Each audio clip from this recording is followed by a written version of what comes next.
ملتی ہیں حضرت عبداللہ ابن عباس کے شاگردوں سے، تابعین سے، لہذا ان کا بہت اونچا مقام ہے۔ حضرت عبداللہ ابن عمر، ان کا مقام بھی آپ کو معلوم ہے، حدیثوں کی کتنی بڑی تعداد ہے جو عبداللہ ابن عمر سے مروی ہے، اور اس کو سلسلۃ الذہب کی پہلی کڑی کہا جاتا ہے۔ روایت حدیث میں جو سنہری زنجیر ہے اس کا آغاز حضرت عبداللہ ابن عمر ہے۔ ایک طرف یہ دونوں ہو گئے، ان دونوں کی رائے کیا ہوئی؟ اگرچہ کام غلط ہوا ہے، یہ اس طریقے سے قیصر و کسریٰ کی روایت پر عمل کرنا غلط ہے، لیکن یہ اتنی بڑی غلطی نہیں ہے کہ اس کی وجہ سے باہمی جنگ و جدال ہو، خوریزی ہو، ایک دوسرے کی گردنیں کاٹی جائیں اور فتنہ و فساد پیدا کر دیا جائے۔ لہذا انہوں نے یزید کی بیعت کر لی۔ دو حضرات رہ گئے، یہ نسبتاً نوجوان ہیں، ان دونوں کی پیدائش ہجرت کے بعد ہوئی ہے۔ ہجرت کے بعد پہلا بچہ جو مہاجرین میں پیدا ہوا ہے وہ عبداللہ ابن زبیر ہے، بلکہ کچھ عرصے تک مہاجرین میں جب کوئی پیدائش نہیں ہوئی تو وہ مکے مدینے کے منافقین نے کہنا شروع کر دیا تھا کہ یہ یہاں کے کمزور ہو گئے، نامرد ہو گئے، ان کی اولاد اب چلے گی نہیں۔ تو عبداللہ ابن زبیر جب پیدا ہوئے، اور آپ کو معلوم ہونا چاہیے وہ حضرت ابوبکر صدیق کے نواسے ہیں، حضرت عائشہ صدیقہ کی ہمشیرہ حضرت اسما کے بیٹے ہیں عبداللہ ابن زبیر، اور زبیر بہت شجاع، بہت ہی بہادر انسان تھے۔ تو عبداللہ ابن زبیر کے اندر بھی وہی کیفیات تھی۔ انہوں نے کہا نہیں، اس غلطی کو ہم برداشت نہیں کریں گے، خورزی ہوتی ہے تو ہو، لیکن ہم اسلامی نظام کو نیچے اترتا ہوا نہیں دیکھ سکتے۔ جیسے کبھی حضرت ابوبکر نے فرمایا تھا ایبدل الدین وانا حی، کیا دین میں ترمیم اور تنسیخ کر دی جائے گی؟ دین کو بدل دیا جائے گا، دین میں تحریف کر دی جائے گی، جبکہ میں ابھی زندہ ہوں، میں جیتے جی یہ نہیں ہونے دوں گا۔ حضرت عبداللہ ابن زبیر کی یہ رائے ہوئی، وی ہیو ٹو چیلنج، ہم مقابلہ کریں گے، ہم اسے پیسیولی قبول نہیں کریں گے۔ انہوں نے بیعت سے انکار کیا اور مدینہ چھوڑ کر مکے جا کر حرم کے اندر پناہ گزین ہو گئے۔ یہی معاملہ حضرت حسین ابن علی رضی اللہ تعالی عنہما کا تھا، وہ بھی نہایت شجاع، نہایت جری، نہایت بہادر۔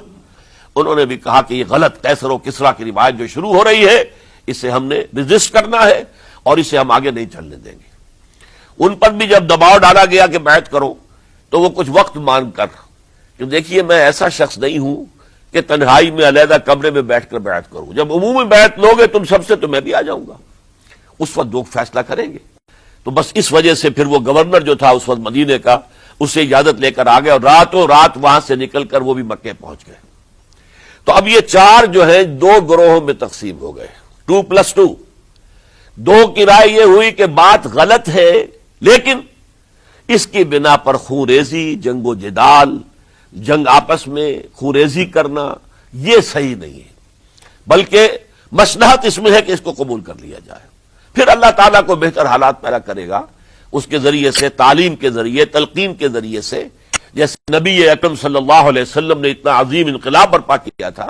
ہم کوشش کریں گے کہ نظام حکومت کی اصلاح ہو جائے، لیکن اس وقت اگر ہم اڑ گئے تو پھر گویا کہ خوریزی اور فساد اور باہمی جو جنگ ہے وہ شروع ہو جائے گی۔ اور دو حضرات کی رائے ہوئی کہ نہیں، ہمیں ہر صورت میں ریزسٹ کرنا ہے، خوریزی ہوتی ہے تو ہو، ہمیں جانے دینی پڑتی ہے تو دیں گے، ہم شہادت قبول کریں گے، لیکن اس غلطی کو قبول نہیں کر سکتے۔ تو میں اس کے لیے عرض کر رہا ہوں، یہ تیسری شہادتوں کا جو دور شروع ہوا ہے، پہلا شہادتوں کا دور حضور کا دور، دین کو قائم کرنے کی جد و جہد میں جنہوں نے جانیں دی ہیں۔ دوسرا دور اس دین کے خلاف جو کاؤنٹر ریولوشنری موومنٹس آئی ہیں ان کو رفع کرنے کے لیے جانے دینا۔ ہزاروں صحابہ کی جانیں اس میں بھی گئی ہیں، وہ سیلمہ ابن کذاب ہو یا مانعین زکوٰۃ ہو، ان کے خلاف جو جہاد ہوا۔ پھر ظاہر بات ہے کہ حضرت عثمان رضی اللہ تعالیٰ عنہ کے بعد جو فساد ہوا، وہ شہادتیں کیا تھی؟ اس دین کے نظام کو قائم رکھنے کے لیے، انٹیکٹ رہے، دشمن اس کے اندر رکھنے ڈالنے میں کامیاب نہ ہو جائے۔ اب تیسرا دور وہ آ رہا ہے کہ جبکہ داخلی طور پر اس نظام خلافت کے اندر زوال شروع ہو رہا ہے، اس زوال کو روکنے کے لیے کہ وہ اپنی اصل جو خلافت کا نظام اللہ نے اور اس کے رسول نے دیا ہے اس کی بنیاد پر قائم رہے، لہذا ہم ریزسٹ کریں گے اس تبدیلی کو، اور میدان میں آ کر مقابلہ کریں گے۔ یہ حضرت عبداللہ ابن زبیر رضی اللہ تعالی عنہما اور حسین ابن علی رضی اللہ تعالی عنہما، اب ان دونوں میں ایک اختلاف ہوا۔ حضرت عبداللہ ابن زبیر کی رائے یہ تھی کہ یہ مکہ ہے، یہ اللہ کا گھر ہے، یہ حرم ہے، اور یہاں کے لوگ بہت سے برے اثرات سے ابھی تک بچے ہوئے ہیں، پاک ہیں، لہذا ہمیں یہاں رہنا چاہیے۔ اس کو مرکز بنا کر ظاہر بات ہے اسی مکے سے محمد الرسول اللہ صلی اللہ علیہ وسلم نے دعوت شروع کی تھی، وہیں سے وہ پھیل کر جو ہے ایک عظیم انقلاب کی شکل اس نے اختیار کی تھی، ایک عظیم مملکت جو ہے حضور چھوڑ کر گئے تھے۔ تو ہمیں مکے میں رہ کر ہی اپنی تحریک شروع کرنی چاہیے۔ لیکن ادھر حضرت علی کے پاس پیغام آ رہے تھے کوفے سے، کوفہ چونکہ حضرت حسین کے پاس پیغام آ رہے تھے کوفے سے، چونکہ کوفے کو حضرت علی نے دارالخلافہ بنا لیا تھا، اور وہاں سمجھا جاتا تھا کہ حضرت علی کے ہمدرد اور حضرت شیعان علی جنہیں ہم کہیں، ان کے ساتھی ہم خیال یہ لوگ ہیں کثرت کے ساتھ، اور وہاں سے اب خطوط کا تانتا شروع ہو گیا، آپ یہاں آئیے، ہم بےتاب ہیں، آپ کا استقبال کریں گے، آپ کے ہاتھ پر بیعت کریں گے، تاکہ یہ جو قیصر و کسریٰ کی سنت شروع ہو رہی ہے اس کو روکا جا سکے۔ وہ تانتا بنا ہوا ہے خطوط کا۔ تو حضرت حسین رضی اللہ تعالیٰ عنہ نے فیصلہ کر لیا کہ میں کوفے جاؤں گا۔ حضرت زبیر روکتے رہ گئے کہ نہیں، کوفیوں پر اعتماد نہ کیجیے، یہ زبانی کلامی ساتھ دیتے ہیں، جب ڈنڈا چلتا ہے تو پھر یہ ہٹ جاتے ہیں میدان سے، ان پر اعتماد نہ کریں آپ، لہذا یہی مکے میں رہیے اور ہم دونوں مل کر ایک بڑی طاقت بن جائیں گے، اور یہ مکہ جو ہے ہمارے لیے حصار ہے، یہ ہمارے لیے پناہ گاہ ہے، یہاں سے اس دعوت کا آغاز کیا جائے۔ اب یہ افسوس ہے اسے اللہ کی مشیت سمجھا جائے، اللہ کی مرضی ہے، جو کچھ ہوتا ہے وہ تو بے اذن رب ہوتا ہے، اللہ اپنی مصلحتوں سے ہم سے زیادہ واقف ہے، ہم تو نہیں سمجھ سکتے۔ حضرت حسین نے فیصلہ کیا اور ڈٹ گئے اس فیصلے پر کہ میں کوفے جاؤں گا۔ اب یہ بھی بات قرآن مجید میں آیا ہے، حضور سے خطاب کر کے فرمایا گیا فَإِذَا عَزَمْتَ فَتَوَكَّلْ عَلَى اللَّهِ، جب ایک مرتبہ آپ ایک ارادہ کر لیں تو پھر اللہ پر توکل کیجئے، پھر یہ نہیں کہ کبھی آگے کبھی پیچھے جاؤں یا نہ جاؤں، یہ نہیں، یہ تردد یہ نہیں، بلکہ یہ کہ ایک فیصلہ کر کے ڈٹ جائیے، اس لیے کہ جو بھی نتیجہ ہے وہ تو اللہ کے ہاتھ میں ہے، لہذا اللہ پر توکل کیجئے۔ فَإِذَا عَزَمْتَ فَتَوَكَّلْ عَلَى اللَّهِ، لہذا سب نے سمجھایا حضرت حسین کو کہ آپ کوفے نہ جائیں۔ سمجھانے والوں میں حضرت عمر بھی تھے حضرت عبداللہ ابن عمر بھی تھے رضی اللہ تعالی عنہ، اگرچہ کوئی قرابت داری جو ہے قریبی نہیں تھی، لیکن بہرحال امت کی ایک شخصیت، عظیم شخصیت تھے۔ سمجھانے میں سب سے زیادہ زور صرف کیا ہے حضرت عبداللہ ابن عباس نے رضی اللہ تعالی عنہما۔ اور حضرت عبداللہ ابن عباس کون ہیں؟ ایک رشتے سے حضرت حسین کے چچا ہیں، ایک رشتے سے حضرت حسین کے نانا ہیں۔ کیوں؟ حضرت علی اور حضرت عبداللہ ابن عباس چچا زاد بھائی ہیں، عباس کے بیٹے، ابو طالب کے بیٹے، عباس اور ابو طالب بھائی ہیں، تو یہ فرسٹ کزن تھے حضرت علی اور عبداللہ ابن عباس رضی اللہ تعالی عنہ، لہذا انہوں نے جب کہا تو گویا کہ ایک چچا ایک بزرگ سمجھا رہا ہے۔ اور دوسرے رشتے سے حضور نانا تھے حضرت حسین کے، اور حضور بھی کزن تھے حضرت عبداللہ ابن عباس کے، چچا زاد بھائی ہیں۔ اس حوالے سے سمجھ لیجئے کہ حضور کے کزن نانا کے درجے میں آ گئے، تو یہ دو رشتے تھے حضرت عبداللہ ابن عباس کے، اور انہوں نے بڑی الہا و زاری کے ساتھ، بڑی اپنے مقام سے نیچے اتر کر خوشامد کی ہے، حسین خدا کے لیے باز آ جاؤ، حسین خدا کے لیے باز آ جاؤ، حسین اگر جانا ہی ہے تو اپنے بال بچوں کو لے کر نہ جاؤ۔ جس طریقے سے تمہارے باپ حضرت علی رضی اللہ تعالیٰ عنہ کو کوفہ کے اندر ذبح کر دیا گیا، کہیں ایسا نہ ہو کہ تمہیں بھی تمہارے بال بچوں کے سامنے ذبح کر دیا جائے، باز آ جاؤ۔ لیکن حضرت حسین اب اللہ کی طرف سے ان کے دل میں ایک ارادہ پختہ ہو چکا تھا، اور انہوں نے حضرت مسلم بن عقیل کو بھیجا تھا کہ جاؤ میری طرف سے کوفے والوں سے بیعت لے اور پھر مجھے اطلاع دو۔ وہ گئے، وہاں 12,000 افراد نے بیعت کر لی۔ اب ان کا خط آ گیا کہ یہاں تو فضا بالکل ہموار ہے، اتنے لوگوں نے بیعت کی ہے، باقی بھی جیسے ہی آپ سامنے آ جائیں گے سب بیعت کر لیں گے، لہذا یہاں پر وہ ریزسٹنس کے لیے گویا کہ ہمارے پاس طاقت اس کوفے کے اندر بہت مضبوط طاقت ہوگی کہ ہم یزید کی حکومت کے خلاف رجسٹ کر سکے۔ اس کے بعد ہوا کیا؟ یزید نے عبید اللہ ابن زیاد کو گورنر بنا کر بھیج دیا۔ یہ شخص تھا بہت ڈنڈا چلانے والا، اس نے سختیاں شروع کی تو بہت سے لوگ اس بیعت سے تائب ہو گئے، لیکن مسلم بن عقیل وہ میدان میں آئے اور ان کے ساتھ ہزاروں آدمی آ گئے جنہوں نے بیعت کی تھی، ابھی تک بیعت پر قائم تھے، اور انہوں نے گورنر کے گھر کا گھیراؤ کر لیا۔ گورنر کے ساتھ 30-40 آدمی تھے کل، وہ چھتوں پر چڑھ گئے، وہاں سے پتھراؤ کیا، اور وہاں سے جو 30-40 آدمی کوفے کے تھے ان سے کہا تم اپنے اپنے لوگوں کو کہو کہ چلے جائیں واپس یہاں سے۔ انہوں نے اوپر سے کہنا شروع کیا، ڈرایا، بہت خوفناک نتیجہ نکلے گا، اب عبید اللہ ابن زیاد تم سب کو ہلاک کر دے گا۔ ایک ایک کر کے بھیڑ چھٹتی چلی گئی اور صرف چند افراد رہ گئے، اور اس کے نتیجے میں حضرت مسلم بن عقیل شہید کر دیے گئے، بلکہ ایک شخص حامی نے انہیں پناہ دی تھی کوفے میں، ان کو بھی قتل کر دیا گیا، شہید کر دیا گیا۔ اس پر یہ ہے کہ انہوں نے ایک شخص کے ذریعے سے پیغام دیا قتل کیے جانے سے پہلے کہ دیکھو میرا تو وقت آ گیا ہے، میں تو اب قتل ہو جاؤں گا، شہید کر دیا جاؤں گا، تو میرا پیغام حسین تک پہنچا دو رضی اللہ تعالی عنہ کہ یہاں یہ بغاوت ہو گئی۔ لوگوں نے، کوفیوں نے، الکوفی لا یوفی، کوفی جو ہے وہ پورا نہیں کرتا اپنے عہد کو اور وفا کو، اس کا ایک ثبوت ہمیں مل گیا ہے کہ سب کے سب منحرف ہو گئے بیعت سے، آپ جہاں تک آ گئے وہاں سے واپس چلے جائیے۔ جب حضرت حسین کے پاس یہ پیغام پہنچا اور انہوں نے ارادہ کیا کہ ٹھیک ہے یہ تو حالات بدل گئے، لہذا واپس چلنا چاہیے، شاید عبداللہ ابن زبیر کی رائے ہی صحیح ہے، ہمیں مکے ہی میں بیٹھ کر کام کرنا چاہیے، لیکن اب جو ہے عرب کا ایک خاص مزاج ہے۔ حضرت مسلم بن عقیل کے بیٹے آڑے آ گئے، اب ہم اپنے باپ کے خون کا قصاص لیے بغیر نہیں جائیں گے، اور حضرت حسین رضی اللہ تعالیٰ عنہ بامروت انسان، شریف النفس انسان، کیسے ممکن تھا غیرت مند غیور انسان وہ کیسے ان کی بات کو رد کر دیتا؟ لہذا اچھا چلو چلتے ہیں کوفے کی طرف۔ آگے بڑھتے چلے گئے، کربلا میں پہنچ گئے، جو کچھ وہاں ہوا ہے پھر آپ کو معلوم ہے۔ اس میں یہ بات ہے پہلے 1000 کا لشکر بھیجا تھا عبید اللہ ابن زیاد نے، اس پر حضرت حسین رضی اللہ تعالیٰ عنہ نے جو باتیں کہیں وہ کچھ اثر انداز ہو گئی۔ ان کا افسر جو تھا حر بن یزید تمیمی، وہ بعد میں حضرت حسین کا حامی ہو گیا، اور حضرت حسین کے ساتھ ہی اس کو بھی شہادت نصیب ہوئی۔ پھر دوسرے کو بھیجا عمرو بن سعد۔ عمرو بن سعد بھی ایک بڑی عظیم شخصیت کا بیٹا تھا، حضرت سعد ابن ابی وقاص جو فاتح ایران تھے، اور جن کو غزوہ احد کے موقع پر حضور نے فرمایا تھا کہ اے سعد تیر چلاؤ، میرے ماں باپ تم پر قربان ہوں۔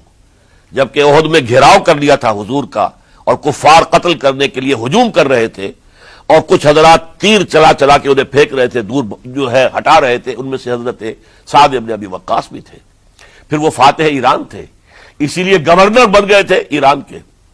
سعد جو ہے ان کا بیٹے، یہ عمرو جو ہے یہ اب ایک بڑے صوبے کا گورنر بھی تھا، اس وقت 4000 آدمی دے کر بھیجا، وہ بھی نرمی کرتا رہا، اس نے کوئی تشدد نہیں کیا، اس کے اندر بہرحال اپنے عظیم باپ کے خون کا کچھ اثر تھا۔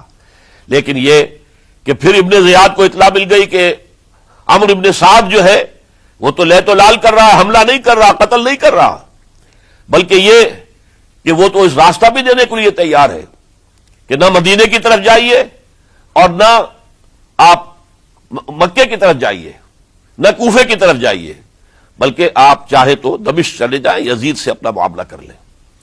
اس پر ابن زیاد نے پھر وہاں سے خط لکھا ہے، میں نے تمہیں اس کام کے لیے بھیجا تھا، میں نے تمہیں حکم دیا تھا حسین سے میری بیعت لو، یعنی میری بیعت کے ذریعے یزید کی بیعت لو، اور اسے پکڑ کر لا کر میرے سامنے پیش کرو۔ لہذا پھر اس نے ایک بہت خوخار شخص کو زیادہ فوج دے کر بھیجا ہے، اور وہ جو ہے اس نے آ کر جو ہے شمر نے پھر اس نے فیصلہ کن معاملہ کیا۔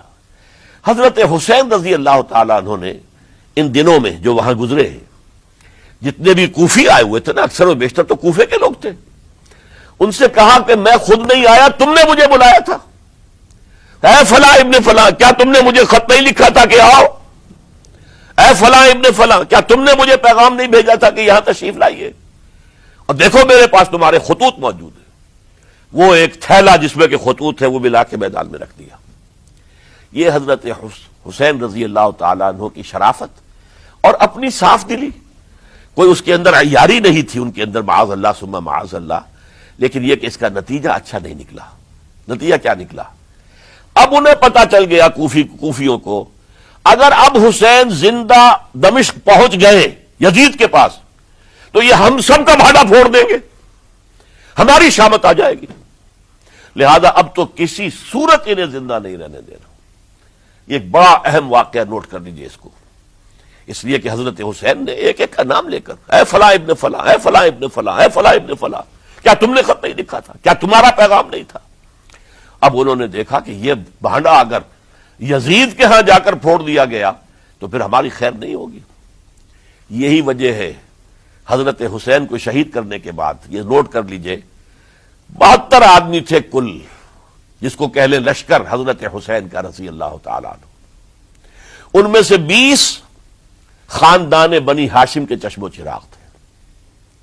وہ بڑی بہادری سے لڑے ہیں، بڑی بہادری سے لڑے، ایک ایک نے لڑ کر جان دی ہے، بہت سو کو مارا ہے. یقاتلون فی سبیل اللہ فیقتلون ویقتلون، قتل کر بھی رہے تھے، قتل ہو بھی رہے تھے، ایک ایک کر کے قتل ہو رہے تھے، شہید ہو رہے تھے. 20 جو ہے خاندان بنی ہاشم میں سے شہید ہوئے ہیں. حضرت حسین رضی اللہ تعالیٰ عنہ کا ایک بہت ہی انفنٹ چھوٹا بچہ وہ بھی شہید ہوا ہے. باقی سب مرد، تمام مرد، سوائے ایک حضرت حسین کے بیٹے حضرت علی بن حسین زین العابدین کہلائے بعد میں. وہ بیمار تھے، وہ جنگ میں حصہ نہیں لے سکتے تھے، وہ بچ گئے صرف. اچھا، حضرت حسین شہید ہو گئے. یہ ہے 10 محرم الحرام سن 61 ہجری. کیا مطلب ہے؟ حضور کے انتقال کے ٹھیک 50 برس بعد، سن 11 ہجری میں حضور کا انتقال، اور سن 61 ہجری میں حضور کے نواسے اور جن کے بارے میں حضور نے فرمایا سیدہ شباب اہل الجنہ، حضرت حسین شہید کر دیے گئے. اور اس کے بعد اس لشکر نے خیموں کو آگ لگا دی. یہاں نکتہ سمجھ لیجیے، آگ کیوں لگائی؟ انہیں معلوم تھا ہمارے خلاف ڈاکومنٹری پروف موجود ہے وہاں پر، وہ ہمارے خطوط کے تھیلے وہاں موجود ہیں.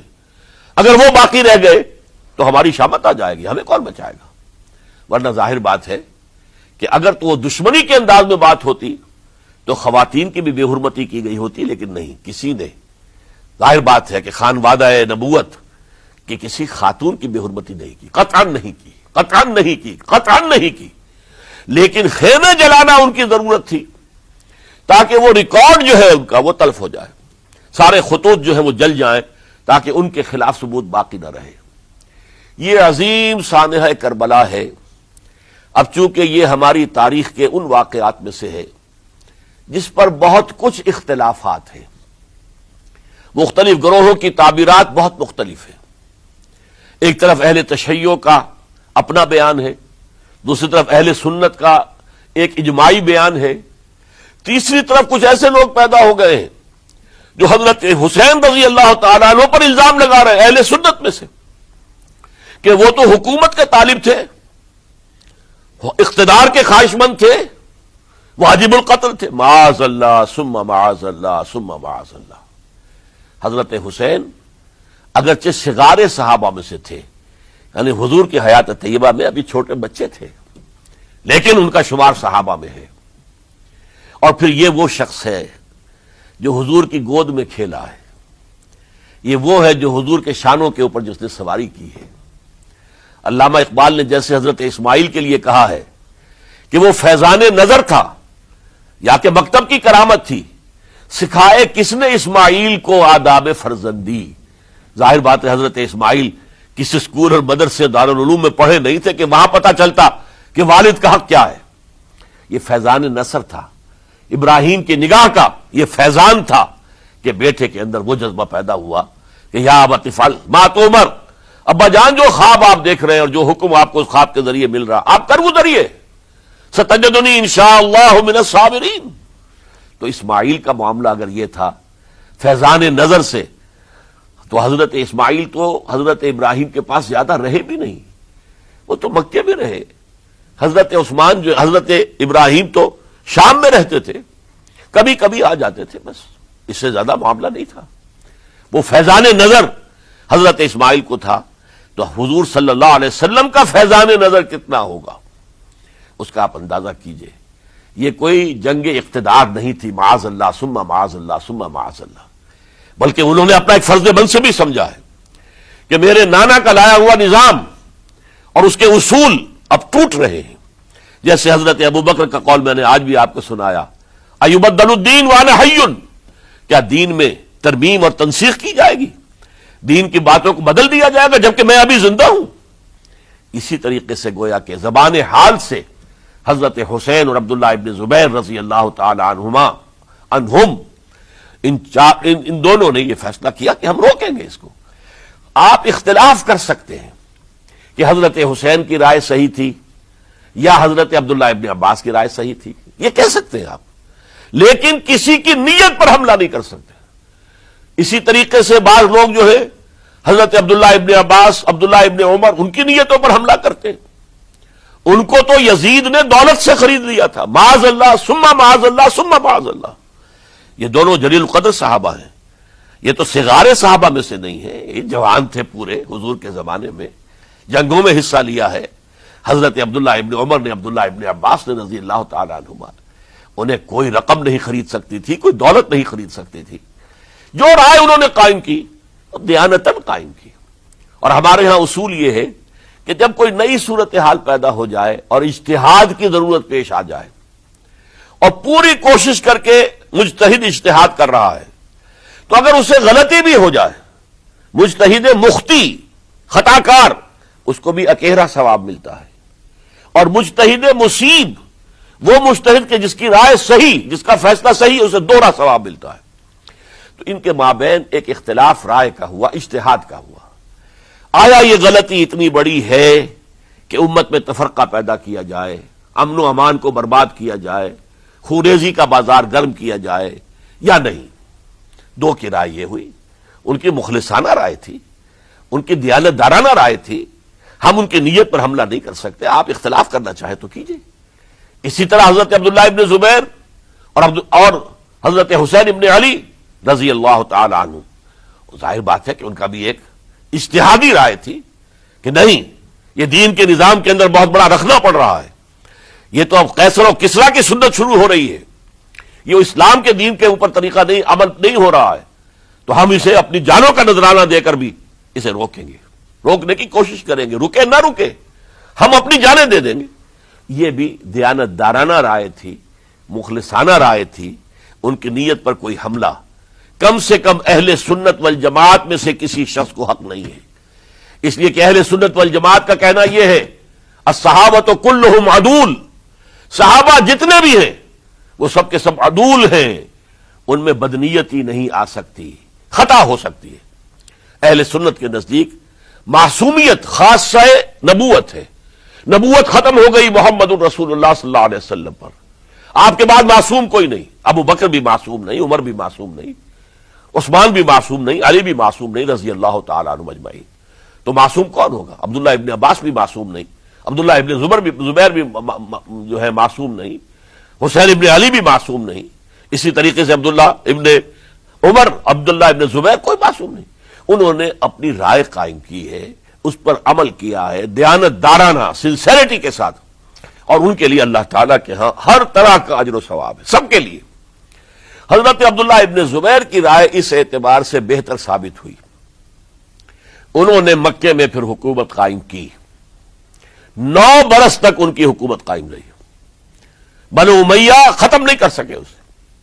سن 73 میں جا کر ان کی شہادت ہوئی ہے، اور ایک مرحلہ تو وہ بھی آیا تھا کہ شام اور مصر کی دونوں صوبے جو ہیں وہ بھی ان کے تحت آ گئے تھے۔